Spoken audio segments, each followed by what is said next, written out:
बिंबिसार।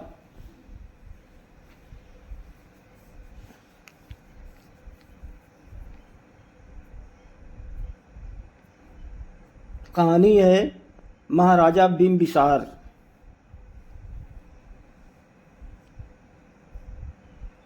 मगध के राजा बिंबिसार की राजधानी राजगीर थी। बिंबिसार गौतम बुद्ध के सबसे बड़े प्रश्रयदाता थे। वे 15 वर्ष की आयु में राजा बने और अपने पुत्र अजातशत्रु यानी संस्कृत में अजातशत्रु के लिए राजपाट त्यागने से पूर्व 52 वर्ष इन्होंने राज्य किया। राजा पसेंदी की बहन और कौशल की राजकुमारी इनकी पत्नी और अजातशत्रु की माँ थी। खेमाशीलव और जयसेना नामक इनकी अन्य पत्नियां भी थी।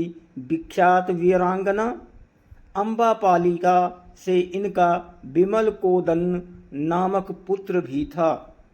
सुतनिपात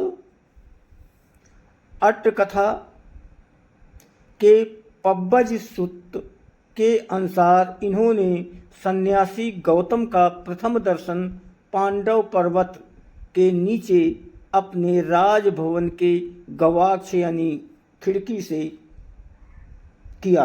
उनके पीछे जाकर उन्हें अपने राजभवन में आमंत्रित किया। गौतम ने इनका निमंत्रण अस्वीकार किया तो इन्होंने गौतम को उनके उद्देश्य पूर्ति हेतु शुभकामनाएं दी। क्रोध नहीं किया, शुभकामनाएं दी और बुद्धत्व प्राप्ति के उपरांत उन्हें फिर से राजगीर आने का निमंत्रण दिया। तेभतिक जटिल के परिवर्तन के बाद बुद्ध ने राजगीर में पदार्पण करके अपना वचन पूरा किया। बुद्ध और उनके अनुयायी राजकीय अतिथियों की भांति राजगीर आए। बुद्ध और उनके अनुयायियों के लिए वेलुवन उद्यान दान में देने के अपने प्रण की पूर्ति दर्शाने के लिए बिंबिसार ने बुद्ध के हाथ स्वर्ण कलश के पानी से धुलवाए। अपिच आगामी 33 वर्षों तक बिंबिसार बौद्ध धर्म के विकास में सहायक बने। बिंबिसार का अंत बड़ा दारुण था, दुखमयी था। ज्योतिषियों की इस भविष्यवाणी के बाद भी कि उनका पुत्र अजातशत्रु उनके लिए अशुभ सिद्ध होगा, उन्होंने उसे बड़े लाड़ प्यार से पाला, मारा नहीं। जबकि पता था कि इसने मुझे मारना है, पर फिर भी अपने बड़े लाड़ प्यार से पाला।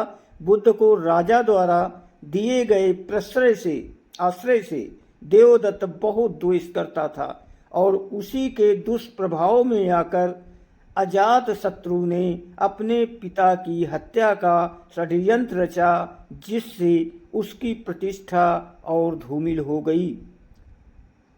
षड्यंत्र का पता चलने और पुत्र की राज्य लिप्सा की तीव्रता को देखकर बिंबिसार ने स्वयं ही राज्य त्याग कर दिया और अजातशत्रु राजा बन गया।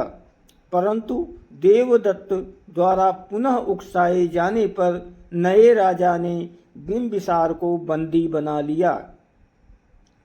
चूंकि बिंबिसार को केवल भूखा रखकर ही मारा जा सकता था, उन्हें एक गर्म कारागार में भूखा रखा गया।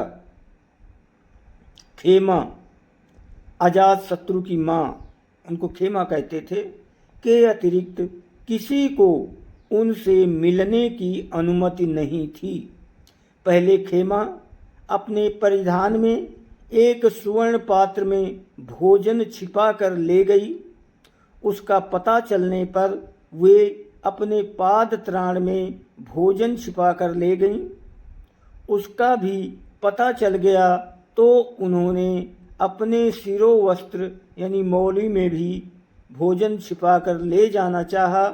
उसका भी पता चल गया तो वे सुगंधित जल में स्नान करके अपनी देह को मधु से लेप कर गई, जिससे वृद्ध राजा उसे चाट लें और बच जाएं। पर अंततः ये भी पता चल गया और उनका भी प्रवेश निषेध कर दिया गया। फिर भी चल ध्यान योग से बिंबिसार जीवित रहे, ध्यान में बैठे रहे और ध्यान से वे जीवित रहे।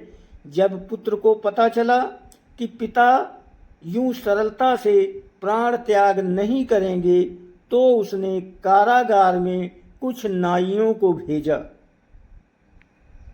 नाई बाल काटने वाले। बिंबिसार ने सोचा कि अंततः पुत्र को अपनी भूल का अनुभव हुआ और वो पश्चाताप कर रहा है, अतः उन्होंने नाइयों से अपनी दाढ़ी और बाल काटने को कहा ताकि वे भिक्षुवत जीवन यापन कर पाएं। पर नहीं, उन नाइयों को इसलिए भेजा गया था ताकि वे बिंबिसार के पैरों को काट कर उनके घावों में नमक और सिरका डाल दें और तत्पश्चात उन घावों को कोयलों से जला दें। इस प्रकार बिंबिसार का चल ध्यान रोक दिया गया और वे दुखद मृत्यु को प्राप्त हुए। दोस्तों, वीडियो को लाइक और सब्सक्राइब जरूर करें, आपकी बहुत मेहरबानी होगी। आप सभी को बहुत बहुत धन्यवाद और कोटि कोटि प्रणाम। Please like and subscribe. धन्यवाद।